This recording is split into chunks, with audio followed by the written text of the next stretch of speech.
Throughout its history, there have been moments, pivotal moments, where this institution has stepped up and moved to a new horizon. This is one of those moments.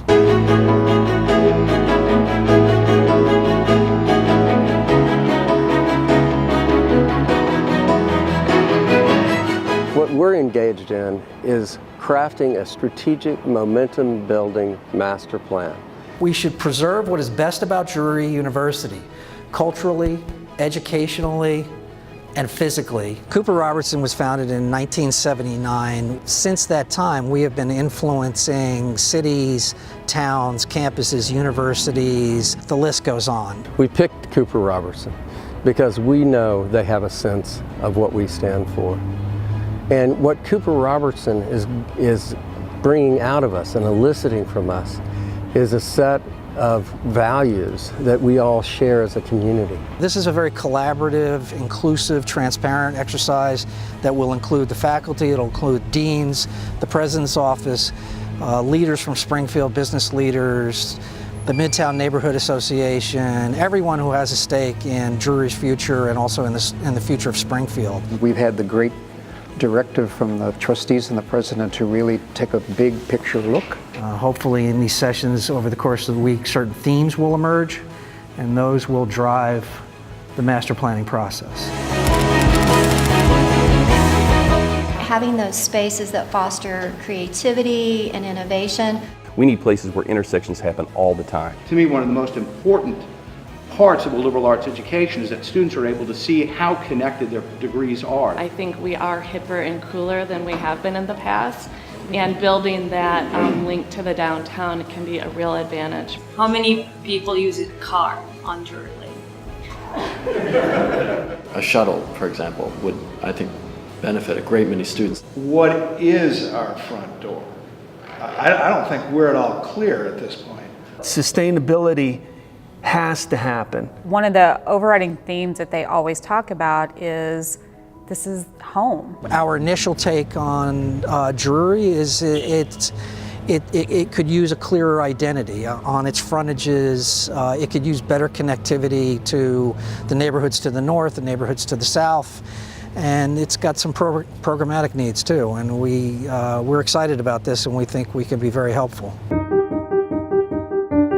During the charrette, I learned personally that there are three main key issues that we need to address. But now I don't look at them as issues anymore. I look at them as opportunities. One of them is the breach building. We're looking at an innovation building that would house the breach school. We need a student center. The Student Center, I think, has the opportunity, especially if it brings together some of these things that have been mentioned, has the opportunity to really change everything. And as well as the Drury Lane.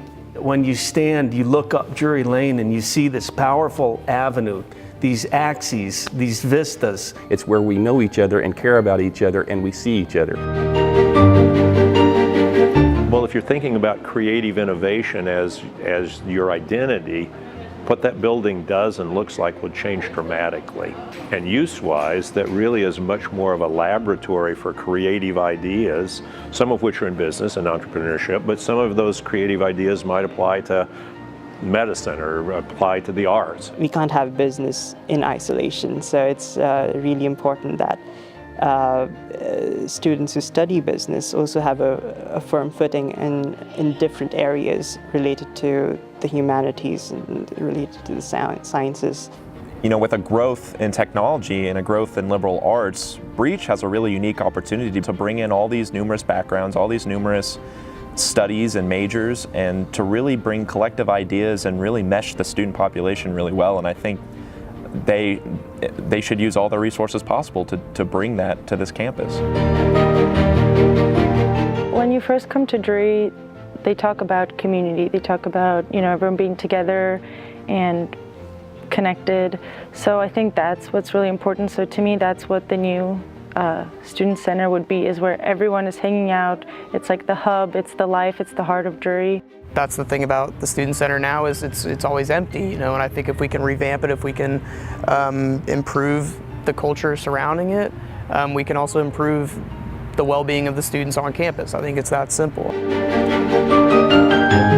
If Drury Lane was a more pedestrian-friendly street, I think one, it makes the campus more beautiful. I would love if there weren't a whole bunch of cars in the background here, but there are.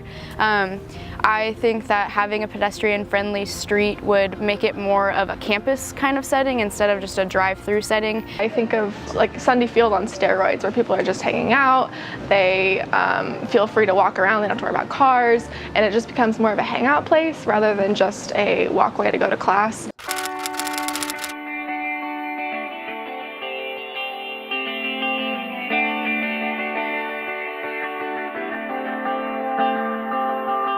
As a student and faculty member, my time here goes back to 1965.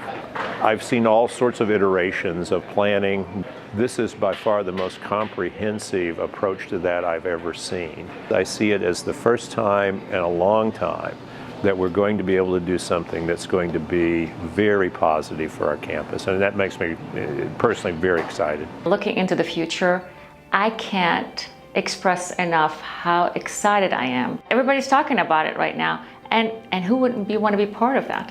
You know, I'm going to be really excited to see where the campus is in like 10 years. It'll be cool, you know, to come back for a reunion and be like, wow, Drury's totally different, which I think is great, because I know that the character and the attitude of Drury will be the same, it'll just look different, and I know it's going to be some really positive changes. As a board, it is time for us to make it real and not to forget we are making history.